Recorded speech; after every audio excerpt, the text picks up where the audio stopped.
I got an interesting question that reminds me of when I started out in physics, which is what happens when you go into a black hole? And this is one of the things in the original book on gravitation, which is this big, heavy, thick book. I mean, so heavy it's hard to carry around, and black on the outside. We used to refer to it as being on the edge of collapsing to a black hole. But in there, they have students do the calculation of what happens to you as you go into a black hole. And so they imagine a black hole, sort of Earth mass black hole or stellar mass black hole, and they imagine an astronaut falling feet first into the black hole, and he asks what will happen to him. And the answer is he gets stretched like spaghetti because the closer you get to the black hole, the stronger the gravity is, the closer you get to the center of the black hole. And so there's a lot more force pulling on your feet than there is pulling on your head. So it stretches you out. And you ask, well, I'm strong, I'll do that. Well, the answer is it stretches you out with a force that's greater than the force between atoms. It's going to turn you into spaghetti. You don't have much choice about it. But you also get funneled into kind of a V shape. You be tall and thin, right? Very tall, very thin, and so forth. And so the physical thing is kind of disturbing and so forth. And so I can remember later on when I was teaching, there was a TV show on called Star Trek Deep Space Nine or something like that, where there's a wormhole that goes from one part of the universe to another.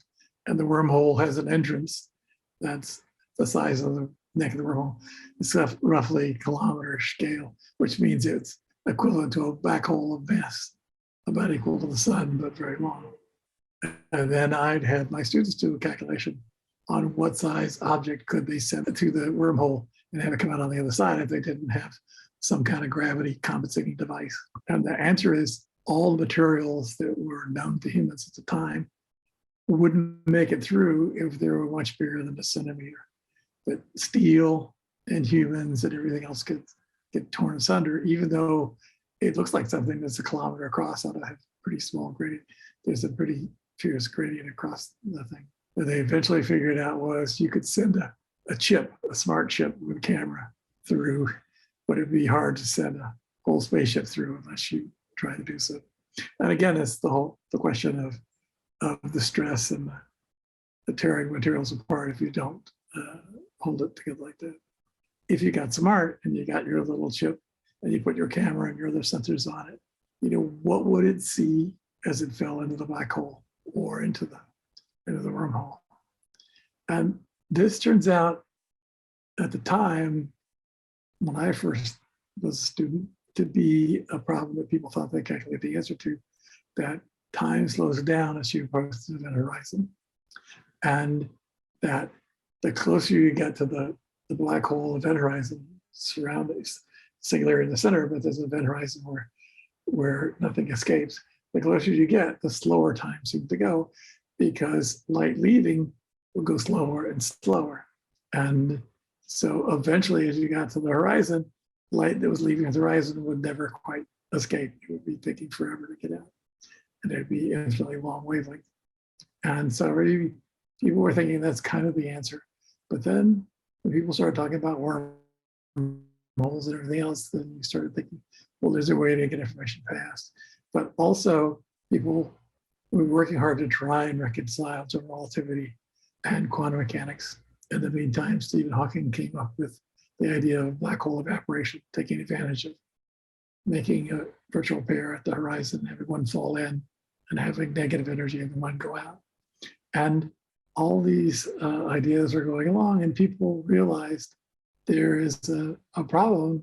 I taught about this because my students love black holes. I thought they were dangerous. You didn't want to leave them alone in space. But anyway, the students got excited about it. They loved to hear about this. They learned to hear about how you could use a black hole as a trash compactor, where you can get all the energy back out. If you had all your waste heat from your civilization, you lower it into the black hole, you could regain all that energy and use it again. And that tells you you need to do entropy and all this kind of stuff.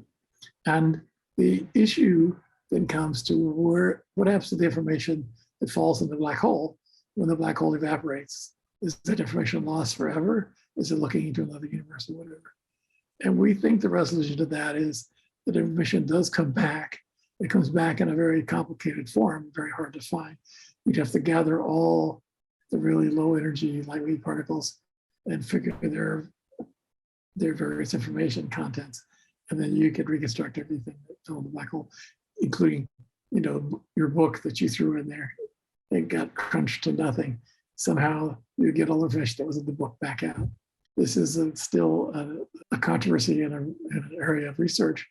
And one of the big claims to fame for string theory is they can predict the entropy that is the information stored on the surface of the horizon of the black hole, right within with a correct factor of 1/4 and so forth. That it has to do with the number of Planck areas, and 1/4. That is really close to what you work out, sort of whatever that factor for. And that told people in string theory they thought they were on the right track, but now it's more complicated.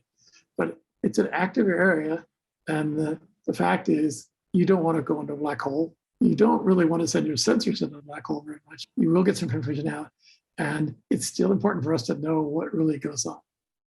So I hope that helped you. Thank you very much.